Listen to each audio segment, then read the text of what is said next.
Assalamualaikum. Ini persiapan buat akikah baby Kilara. Apa namanya lupa lagi nanti ya. Persiapan akikah. Ini Sani nih, orang Panumbangan lah. Di sini ketemu orang Panumbangan. Ini seksi ininya, seksi sibuknya nih. Ini chef of the day. Apa masak apa nih? Namanya apa nasi apa Libanis? Oh beda, Mbak. Tomato rice mana? Libanis juga? Oh, jadi yang ini Libanis. Nasi Libanon. Ini nasi tomat. Wih, keren. Ini lagi mau mulai pembukaan. Sama apa lagi di sini ada bakso. Ada bakso. Itu apa sih bakso bukain? Oh itu Sami ya, dia Libanis ya.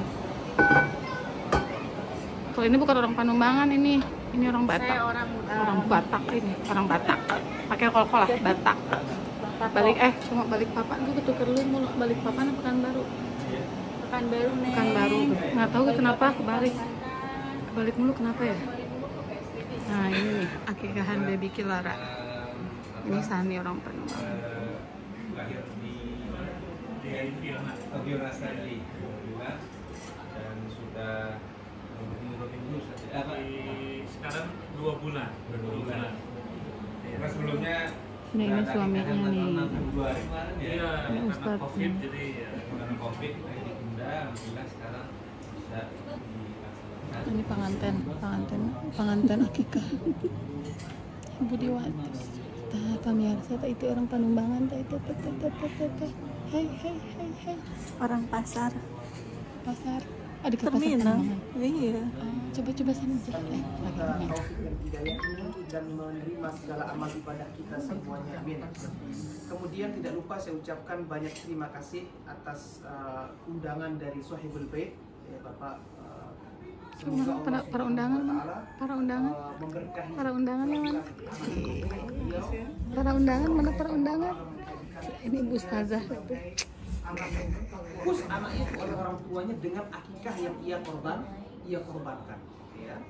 Kemudian kata Rasulullah SAW, yuzbahu anhu yauma sabi'ihi, yang dimana orang tuanya itu menyembelihkan bagi anaknya yang baru lahir itu pada hari ke-7, ya, wa yuhlaku, dan kemudian mencukur rambut anaknya, wa yusamma, dan kemudian anak tersebut diberikan nama. Dalam hadits yang lainnya Rasulullah menyebutkan kalau orang tuanya tidak mampu atau misalnya tidak sempat mengakikahkan anaknya pada hari ke-7 maka boleh hari ke-24. Kalau tidak sempat pada hari ke-24 maka boleh hari ke-14, maka boleh hari ke-21. Kalau tidak sempat juga atau tidak mampu maka boleh pada hari kapanpun yang mereka mampu atau mereka sempatkan, ya.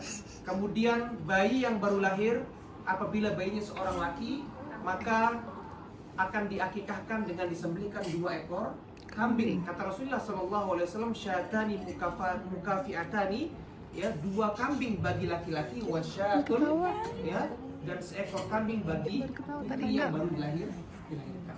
Kemudian setelah bayi ini dilahirkan, kemudian diakikahkan oleh orang tuanya, maka yang perlu diperhatikan oleh orang tua adalah bayi atau anak tersebut adalah aset bagi orang tuanya.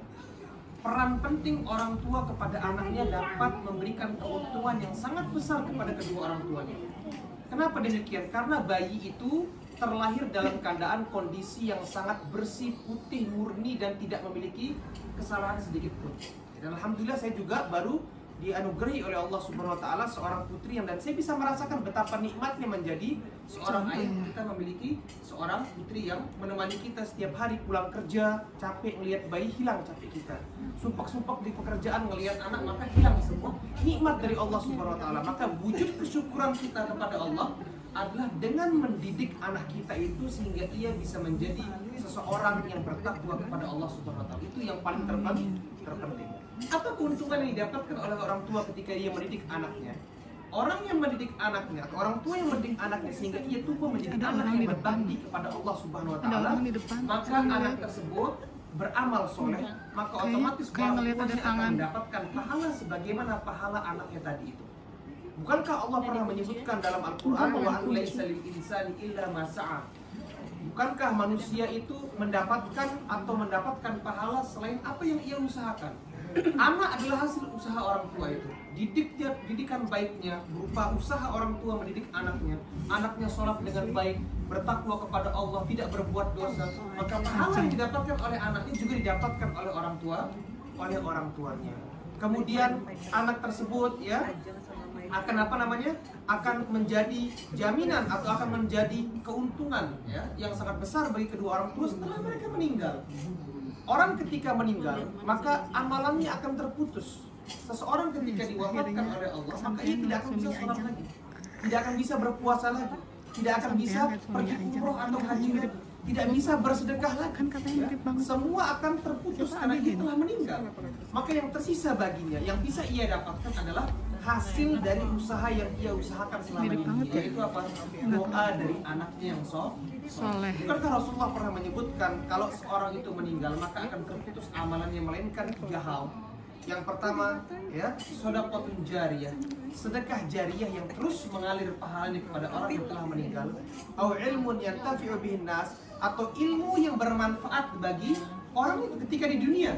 Dia memiliki ilmu, dia mengajarkan kebaikan kepada orang lain dan orang lain itu banyak mengikuti kebaikannya, maka ia akan terus mendapatkan pahala selama ilmunya itu terus dipraktekkan oleh orang-orang di sekitar.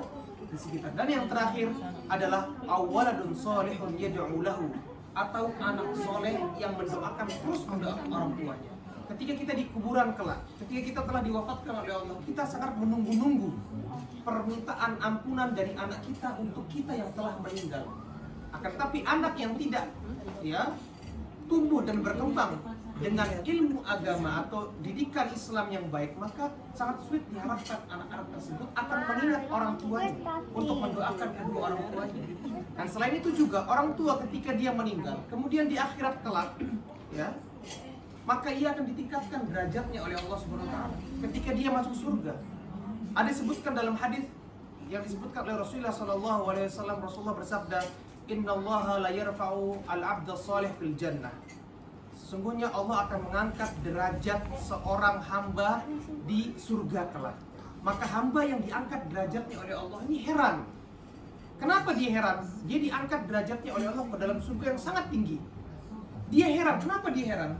Dia heran karena selama di dunia dia merasa ibadahnya pas-pasan. Mungkin sholatnya nggak begitu maksimal, puasanya mungkin bolong-bolong, ngajinya jarang, datangi majelis ilmunya mungkin setahun sekali. Dia merasa dirinya kurang, tapi kok di surga kok tingkatannya tinggi, derajatnya tinggi, levelnya tinggi. Kata Allah Subhanahu wa taala, sungguhnya derajatmu yang tinggi ini karena sebab permintaan maaf anakmu kepada dirimu selama engkau atau selama anakmu itu hidup di dunia. Jadi itulah dia keutamaan yang didapatkan oleh orang yang mendidik anaknya menjadi anak yang saleh dan soleh. Waliyadzubillah. Terlebih lagi, misalnya kalau orang tuanya itu akhirnya ditakdirkan masuk neraka oleh Allah Subhanahu wa taala karena maksiat-maksiat yang dia kerjakan. Anak solehnya ini masuk surga, maka anaknya itu akan menarik orang tuanya ke dalam apa? Ke dalam surga, ikut bersamanya.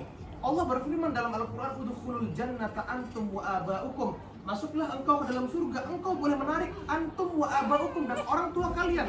Wa man sholaha min azwajikum wa dzurriyyatikum, dan orang-orang yang kalian cintai dari siapa? Dari anak-anak dan istri kalian, semuanya diajak-ajak masuk ke dalam surga. Maka tidak ada ruginya, bahkan keuntungan yang terus kita dapatkan jika kita memiliki anak yang soleh.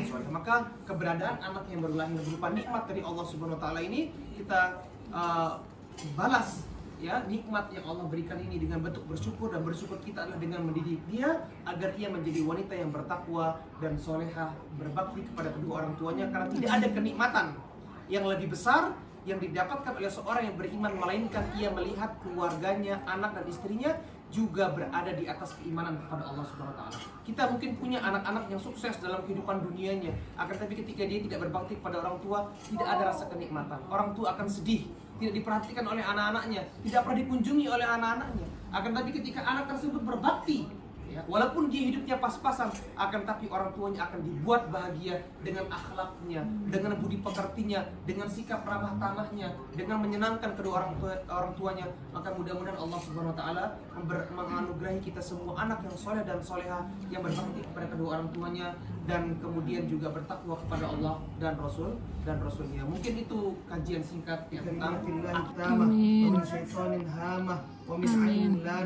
Subhana rabbika rabbil izzati amma yasifun wa salamun alal mursalin walhamdulillahi rabbil alamin. Assalamualaikum warahmatullahi wabarakatuh. Waalaikumsalam warahmatullahi wabarakatuh. Atas kedatangannya, sebenarnya rencana akikah ini sudah direncanakan beberapa minggu ke belakang Sebelum lockdown. cuman karena COVID Lockdown. dan segala macamnya, saya terpaksa untuk memundur kegiatan akikah ini. Kemudian dengan keberadaan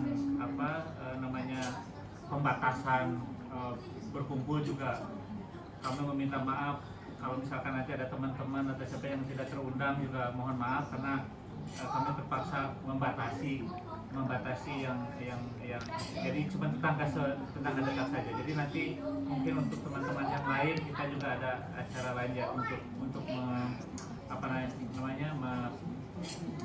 memberitakan kabar gembira ini untuk kami keluarga mempunyai anak yang ketiga ini. Jadi Itu saya anak ucapkan keempatnya. terima kasih untuk kedatangannya. Nanti berikutnya anak keempat. Sekali lagi karena dengan situasi Bisa nih lah. ini, apalagi yang mendadak ini, terima kasih banyak Anak emaknya. untuk mempersingkat waktu karena udah jam makan siang, jadi kita langsung aja makan siang. Ada bakso Mana? ya di sebelah sini. Mana, Baby Lara? Di luar. Ini Jadi, Baby itu saja. Lara. Terima kasih banyak. Assalamualaikum warahmatullahi wabarakatuh. Waalaikumsalam warahmatullahi wabarakatuh. A few moments later. Kambing guling. Ini udah mateng ya? Sudah Bu, yang Wow. ini. Oh, udah ada yang pindah ke situ. Coba lihat. Tinggal diambilin. Wow, masya Allah. Oh, ada yang udah diiniin. Ya, karena dalamnya tadi belum matang, jadi dipotong-potong. Sekarang ini udah matang kayaknya. Oh, iya ya, jadi matangnya rata. Iya. Pak, kok? Bawa ini maksudnya. Oh, tenang teh, bentar lagi incu teh. Bentar lagi incu teh. Bentar lagi bawa incu. Wes, sudah. Coba lihat Mbak Novi. Wes, ini bakso ala abang-abang, kecap semua ini. Enak banget. Oh, Mbak Novi ininya kecap ya, baksonya ya. Kecap sama sambel. Ini abang mau dulu di Indo gitu anak-anak loh. Lihat deh. Gua nggak pakai kecap. Coba lihat. Manis-manis. Manis pedes. Mas pedas. Ini mana? Hadijah nggak makan? Cemilannya. Jajanan pasar.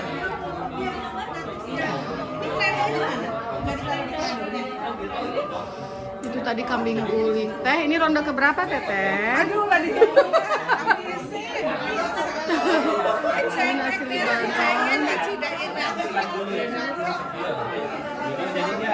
Mana teh? Kacida raosna, mana cengekna? Raos pisan. Teh kuat pedas, aku masih pedas loh teh. Aku masih pedesan. Segar ya sayang. Muhammad ya Rabbi salli alaihi wasallim.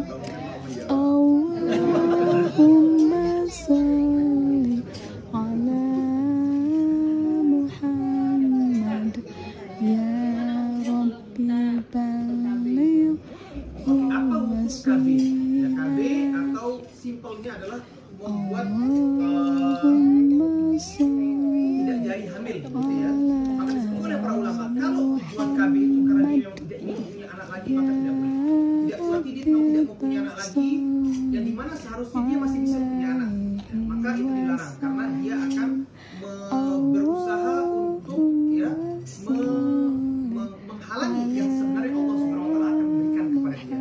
Adapun kalau KB itu tujuan adalah untuk menjaga jarak sehingga dia bisa mengatur atau mengontrol jarak